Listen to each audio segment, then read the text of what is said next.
Tingginya kebutuhan masyarakat untuk mengkonsumsi makanan membuat banyak orang tergerak ingin memulai usaha kuliner. Di tengah pandemi, bisnis rumahan jadi salah satu jalan keluar demi menambah penghasilan maupun untuk menyambung hidup akibat kehilangan pekerjaan.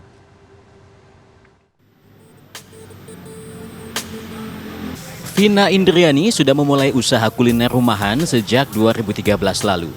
Kue awuk yang merupakan campuran tepung beras, gula merah, dan kelapa ini adalah ladang bisnisnya. Menurut Vina, tidak mudah memulai bisnis kuliner. Awal mula berbisnis banyak tantangan yang dihadapi, mulai dari menentukan makanan apa yang akan dijual, hingga lokasi penjualan yang terkadang tidak tepat yang membuat dagangannya merugi. Belum lagi permintaan pasar juga harus diperhatikan. Ketika memulai bisnis, omset yang dihasilkan bisnis Vina hanya berkisar Rp500.000. Namun kini, 8 tahun konsisten berbisnis di bidang kuliner, omsetnya mencapai lebih dari Rp50 juta per bulannya. Risiko berbisnis kuliner memang besar, tapi menurut Vina, risiko itu bisa dihindari dengan memperhatikan sejumlah hal. Carilah produk yang memang dibutuhkan orang banyak. Yang kedua, kenapa harus berjualan online? Tidak dibutuhkan modal yang begitu besar. Kita tidak dibebani harus bayar sewa, harus bayar pegawai. Enggak, untuk awal coba kita latih dulu dengan kemampuan tangan kita sendiri. Kita ciptain, misalnya kita mampunya besok produksi di 50 piece open order. Misalnya risoles, buat besok 50 piece, gitu.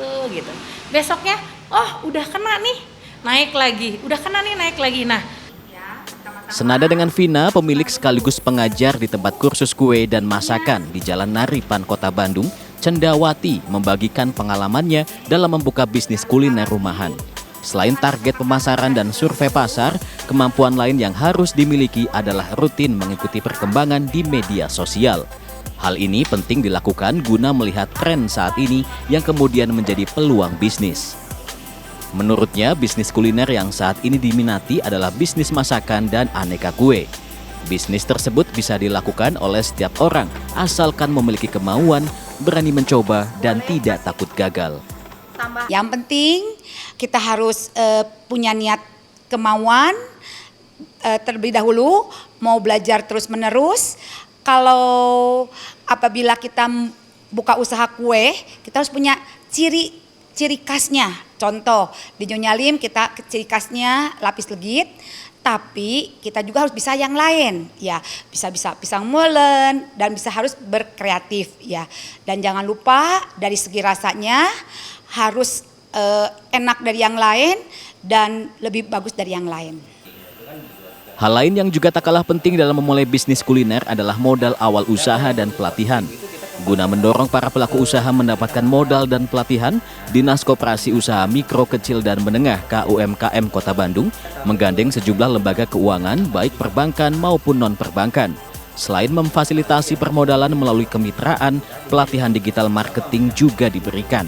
Cara ini dilakukan untuk memudahkan para calon pelaku usaha dalam memulai bisnisnya. Kalau untuk pemula itu biasanya cenderung tidak kami berikan pelatihan yang bersifat manajemen, bagaimana administrasi pengelolaan keuangan, kemudian bagaimana yang bersifat administrasi lah. Tapi kita itu lebih kepada memfasilitasi masyarakat dari aspek permodalan tadi disampaikan, fasilitasi dengan lembaga keuangan dan pemasaran. Mereka dapat pasar dulu bahwa minatnya produk-produknya itu betul bisa diminati oleh masyarakat. Atet menambahkan, sepanjang 2020, Dinas KUMKM Kota Bandung telah memfasilitasi sedikitnya 170.000 pelaku usaha untuk mendapatkan permodalan melalui program bantuan bagi pelaku usaha mikro. Dan 500 lebih pelaku usaha rumahan mendapatkan modal dari kemitraan. Tim Liputan CNN Indonesia, Bandung, Jawa Barat.